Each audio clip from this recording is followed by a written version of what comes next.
Lakini kuna chanisho ya kuwa mkubwa mbele ya Mungu na mbele ya macho ya watu. Dans la manière de concevoir la grandeur. Namna kuona ukubwa ama heshima. L'homme conçoit la grandeur de sa façon. Mtu anaona heshima bunene mu namna yake. Dieu aussi conçoit la grandeur de sa propre manière. Mungu naye anaona ile heshima kuinuliwa namna yake naye. D'après l'homme être grand, fatana na mtu kwa mkubwa, c'est de voir tout le monde venir avec les éloges. Ni kuona watu wote wanakuwa na maheshima, bana kupasa maheshima, bana vous servir, bana kutumikia. Vous êtes assis en reine, assis en roi.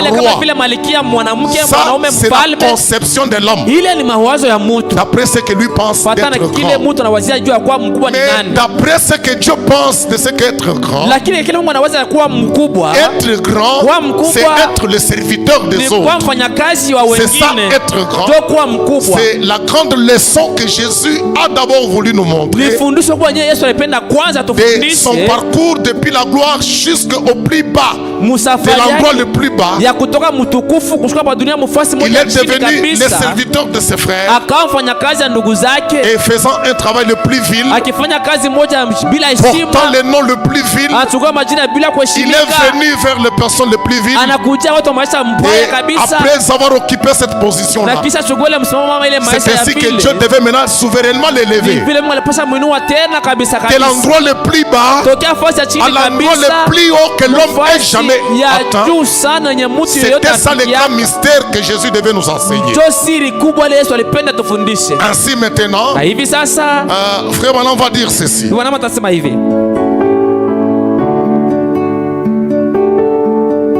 Dans question-réponse, question-réponse du 28 juin 1959. Ne pensez pas que Dieu n'a pas à bénir les hommes. Ne pensez pas que Dieu soit si méchant en vous ayant appelé. Ne pensez pas que Dieu est ainsi, je ne sais pas moi, égoïste pour ne pas bénir les hommes et les femmes qui sont à l'église. Mais il y a quelque chose qui retient la bénédiction de Dieu. C'est parce que le peuple n'a pas encore maîtrisé comment utiliser les lois de la grandeur. Les lois qui doivent attirer les bénédictions de Dieu. Dieu est en train de chercher quelque chose. S'il la trouve dans cette église, s'il la trouve dans un homme ou dans une femme, dans un garçon ou dans une fille, cette personne-là verra cette grâce d'être inondée de toutes sortes de bénédictions de Dieu. C'est un secret que le prophète nous montre aujourd'hui. Frère Branham dit quoi? Dans ce message question-réponse du 28 juin 59, il dit, je commence par le point 70, il dit, et n'est-ce pas exactement ainsi que deviennent les gens aujourd'hui? Quoi? Frère Branham dit que Dieu bénisse seulement un homme et lui fasse un peu confiance. Un peu de confiance seulement. Et il prend juste une petite bénédiction. Il essaye un peu. Il essaie de donner ça à un frère. Il essaie de donner ça à une soeur. Un peu de bénédiction et un peu de confiance seulement. Mais regardez maintenant le comportement de la personne. Frère Branham me dit, celui-ci devient un je sais tout. Il doit commencer une organisation ou quelque chose de différent. Et le prophète te pose la question, pourquoi es-tu tombé du ciel, ô Lucifer?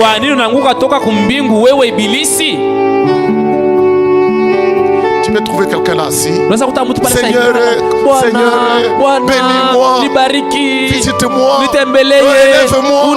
Seigneur, fais ceci pour moi. Est-ce que vous pensez que je n'écoute pas? Dieu écoute. Mais Dieu va passer quelqu'un par les tests. Il prend d'abord une petite portion et une petite confiance, une petite bénédiction. Il donne à la personne. La personne reçoit ça et dit merci Seigneur. Mais regardez les comportements. Frère Branham dit, la première des choses, la personne devient un je sais tout. Il commence une organisation ou quelque chose de différent. Quand il commence ça, Frère Branham pose la question, pourquoi es-tu es-tu tombé du ciel, ô Lucifer? Dieu, les prophètes commencent à décrire. Dieu a du mal à pouvoir trouver quelqu'un avec qui il peut traiter. Est-ce qu'il n'y a pas de gens sur la terre? La terre est pleine de gens. N'y a-t-il pas de gens dans l'église? L'église est pleine de gens. Mais Dieu a du mal à trouver quelqu'un avec qui il peut commencer à traiter. Dieu a du mal à trouver quelqu'un qu'il va pouvoir appeler un partenaire avec qui traiter.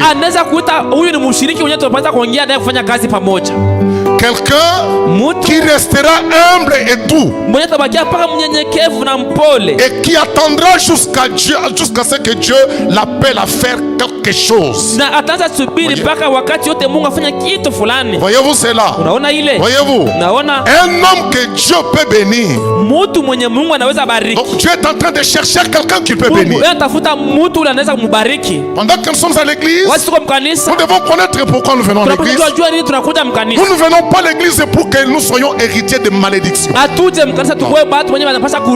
Parce que nous n'avons pas de chance de par notre première naissance dans nos familles. Et c'est ainsi que nous sommes venus à l'église pour chercher quelque chose qu'on ne pouvait pas trouver ailleurs. Mais maintenant, comment cela pourrait-il être possible?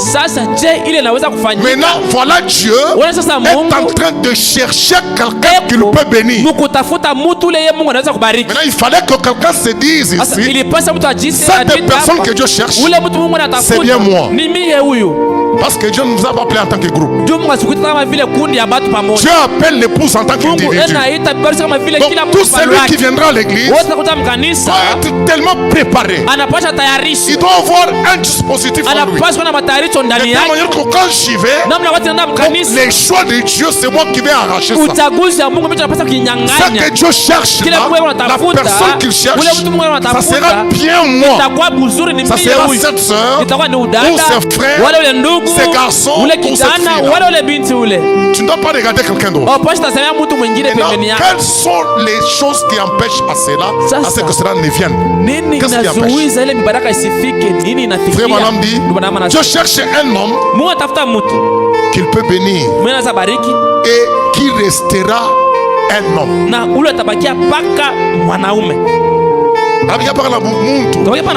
Avec toutes les faiblesses humaines, malgré que Dieu m'ait béni, je ne veux pas être un je sais tout. Je vais garder mes sens humains. Je vais garder mon cœur humain. Je vais garder mon humanisme. Je ne perdrai pas mon humanisme. Non, je vais conserver mon humanisme. Je cherche quelqu'un qui ne peut bénir. Et cette personne, quand Dieu le bénit, qui restera un homme et qui ne se fera pas passer pour un ange ou un Dieu. Aussitôt que l'homme est béni et qu'il reçoit un petit quelque chose, il lui fait devenir un Dieu. Il lui fait devenir un ange.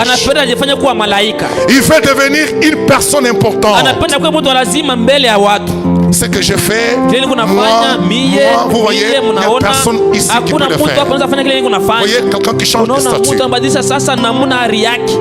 Il quitte son rang. Il quitte son humanisme. Vous trouverez la sœur, elle commence à séduire certaines personnes. La salutation, hein? Autrefois, il saluait la sœur avec une chaude de poignée de main. Mon frère. Mais à un certain moment, je lui dis, bonjour. Et en train de partir, hein?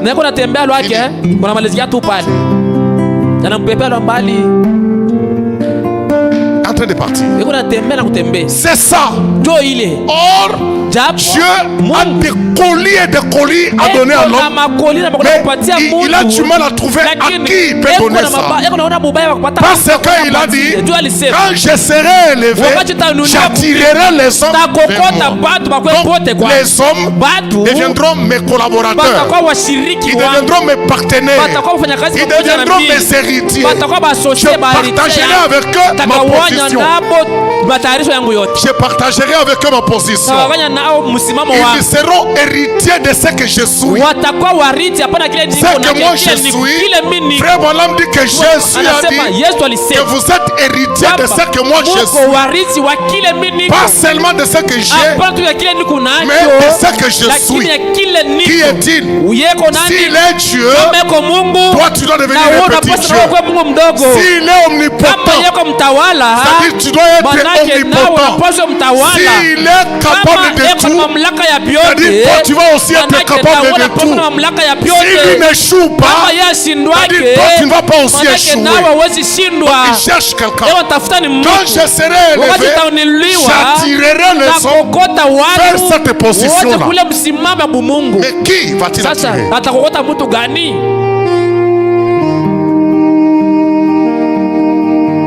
Frère Namajout, il continue. Aussitôt que l'homme est béni et qu'il reçoit un petit quelque chose, il veut devenir un Dieu. Il veut devenir un ange.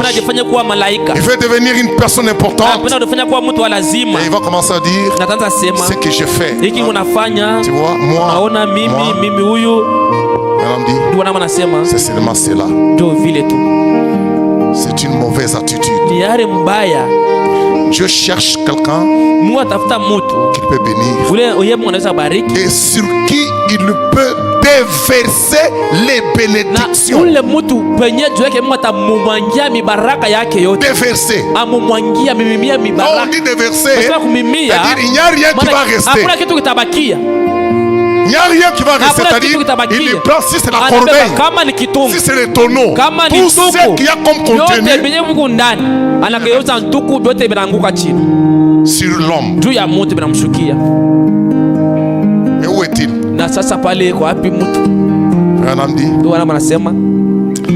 Dieu cherche quelqu'un qu'il peut bénir et sur qui il peut déverser les bénédictions, et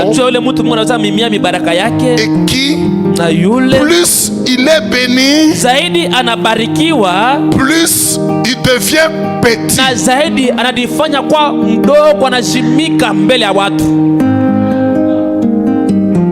Plus on les bénit, plus il est effacé. Ça, si on te montre que tu vois cette personne ici, il est grand. Seulement si on te montre, tu vois cette sœur ici. Tu vois cette sœur, elle est grande. C'est vrai, oui. Frère Wanam dit, c'est ça l'homme que Dieu cherche. C'est ça la sœur que Dieu cherche. C'est ça le frère que Dieu cherche. Pas des petites choses que Dieu vous a données pour juste tester. Et quelqu'un se perd. Il devient, donc c'est-à-dire, introuvable. Voilà. Donc c'est la seconde possibilité que Dieu veut donner maintenant à quelqu'un. À cet homme qui n'a pas de chance, à cette femme qui n'a pas de chance, Dieu est en train de chercher un certain bagage, un certain caractère qui doit trouver dans l'homme et la femme, qui doit obéir à cette loi que Dieu a établie. Tout ce que Dieu a est en train de se soumettre à deux lois. Il y a des lois qui sont établies là. Et le prophète continue, il dit, un homme, il veut devenir un ange. Tu cherches quelqu'un qu'il peut bénir et sur qui il peut déverser les bénédictions. Et qui plus il est béni, plus il devient petit. Et il ajoute, et vous n'obtiendrez jamais davantage de la, à moins que vous ne deveniez rien.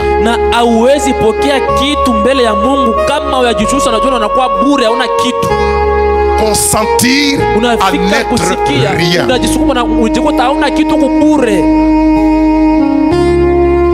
Quand vous lisez bien Ephésiens chapitre 2, c'est ce que Paul l'avait vu. Et frère, on a bien insisté sur ça. Amen. Vous n'obtiendrez jamais davantage de la part de Dieu à moins que vous ne deveniez rien. C'est comme pour dire, vous devez travailler dans cet angle-là. Seigneur, efface-moi. Efface. Broye. Remodèle. Me redonner une autre forme. Être broyé.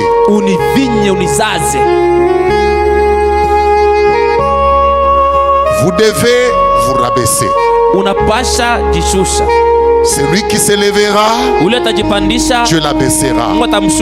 Celui qui s'humiliera, Dieu l'élèvera. Voilà. C'est le prophète qui dit ça. C'est lui qui s'abaissera, qui va faire le parcours que Jésus avait fait. À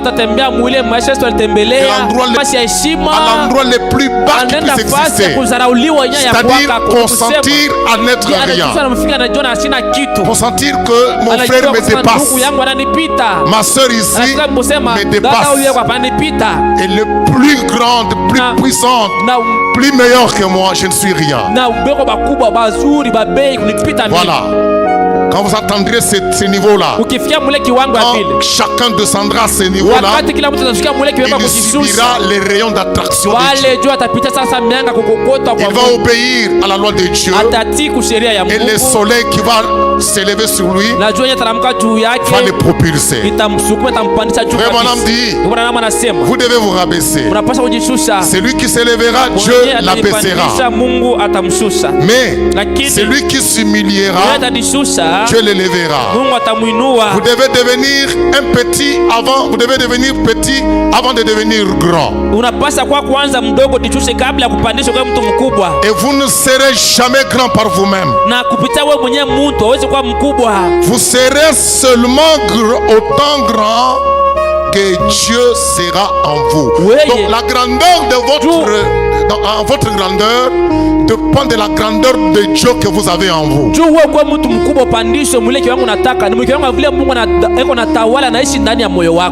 La grandeur de Dieu que vous avez en vous, c'est cela qui va refléter votre grandeur. Oui. Ainsi, Lucifer est aujourd'hui sur la terre, s'efforçant d'œuvrer dans l'église pour accomplir le même dessein qu'il avait commencé avant la fondation du monde. Lucifer a été chassé du ciel. Et c'est vrai. Quelle est la pensée? Donc, Jésus, dans Jean chapitre 12, 32 qu'on a lu, il n'était pas égoïste. Il était en train de vouloir dire, moi, quand j'aurais été élevé, c'était une alliance qu'il faisait avec l'église. Moi, quand j'aurais été élevé,